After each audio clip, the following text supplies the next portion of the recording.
आज समय की मांग ध्यान क्यों है? क्योंकि हम सब अशांत हैं। और अशांत इसलिए है क्योंकि मन के भीतर युद्ध चल रहा है, निरंतर युद्ध चल रहा है।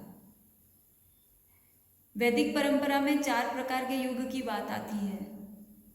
पहला है सतयुग, दूसरा है त्रेता युग, तीसरा है द्वापर और चौथा है कलियुग। सतयुग के अंदर जो है 2 लोकों में युद्ध हुआ था।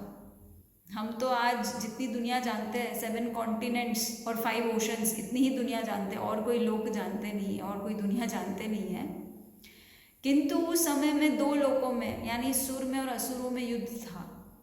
और जब त्रेता युग आया तो 2 देशों में युद्ध हुआ, यानी श्री राम अयोध्या से लंका गए युद्ध करने के लिए। तो युद्ध थोड़ा और निकट हुआ स्थान की अपेक्षा से। फिर जब द्वापर युग आया तब एक ही वंश के 2 संतानों ने जो है भाई भाई में युद्ध हुआ, यानी और स्थान से निकट हो गया। महाभारत की लड़ाई लड़ी गई। और जब चौथा कलयुग आया तो हमारे भीतर ही हम हमारे 2 रूपों में युद्ध करते रहते हैं। एक हमारा राम रूप है और दूसरा रावण रूप है। एक हमारा सुर रूप है, एक हमारा असुर रूप है ना। हमारे अंदर ही इतने द्वंद्व चलते रहते हैं, अंदर ही अंदर जो है हमारा मन अशांत रहता है। और इसीलिए इस समय की मांग जो है ध्यान हो गया है। ध्यान को हालांकि थेरेपी के रूप में लिया जा रहा है।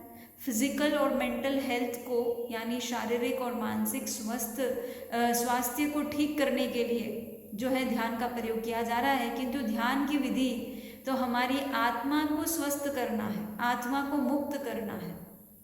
ये ध्यान का जो उद्देश्य है ये स्पष्ट होना चाहिए। अगर मैं आप सबको पूछूं कि महाराज साहब ध्यान का लेक्चर देंगे, ये आपको पसंद है या ध्यान का प्रयोग कराएंगे, तो आप क्या ऑप्शन चुनेंगे? सबको लेक्चर चाहिए या प्रयोग चाहिए? 100% सबको प्रयोग चाहिए, किसी को लेक्चर नहीं चाहिए। क्यों? क्योंकि हम सब कुछ अनुभव करना चाहते हैं। सुन सुनकर तो सदियां बीत गई, वर्ष निकल गए, कोई परिवर्तन हमारे जीवन में आया नहीं है। तो हम चाहते हैं कि कोई प्रयोग हो और उस प्रयोग से हम कुछ ऐसा अनुभव करें जो आज से पहले कभी न किया हो, ऐसी शांति का अनुभव करें। किंतु समस्या क्या है कि जैसे आप अगर बीमार हो जाते हो तो आप दवाई लेने डॉक्टर के पास पहुंच जाते हो। आपको मेडिकल साइंस पढ़ने की आवश्यकता नहीं है। आप खाली डॉक्टर को बोलोगे कि भाई मेरे को ऐसे ऐसे हो रहा है, सारे सिम्टम्स बता दोगे और डॉक्टर आपका इलाज कर देगा, आपको दवाई दे देगा। तो आपको मेडिकल साइंस न पढ़े भी आपका उपचार हो जाएगा, क्योंकि डॉक्टर दूसरा है आपका।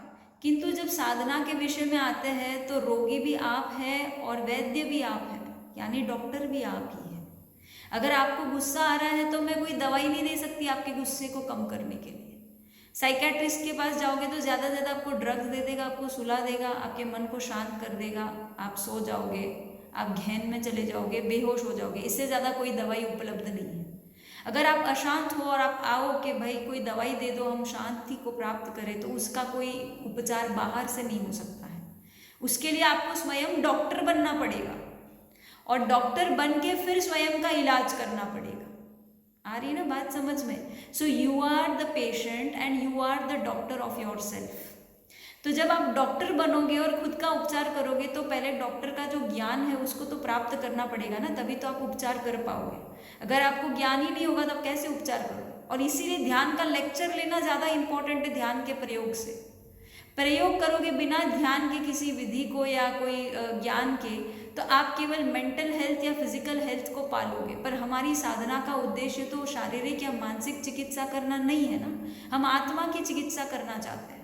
अनंत काल से जो आत्मा इस संसार में भव रोग से जो पीड़ित है उसका उपचार करना चाहता है। जन्म जन्मांतर का रोग लग चुका है आत्मा को और उसका उपचार केवल आप ही कर सकते हैं। साक्षात तीर्थंकर गणधर भगवान पंच परमेष्ठी आपका उपचार नहीं कर सकते। अगर कर पाते तो कर देते और आप अभी मोक्ष में आनंद ले रहे होते, किंतु नहीं कर सकते हैं ना।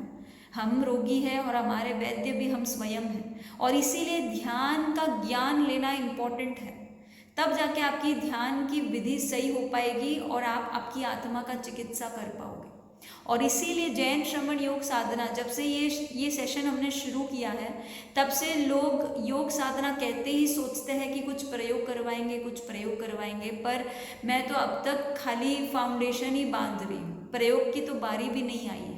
जब तक हमारे विजन में सारे विषय क्लियर नहीं हो जाते, जब तक हमारी सारी क्यूरियोसिटी, सारी जिज्ञासाएं शांत नहीं हो जाती है और जिस रास्ते पर चलना है उस रास्ते की जानकारी नहीं हो जाती, हम कैसे चलेंगे।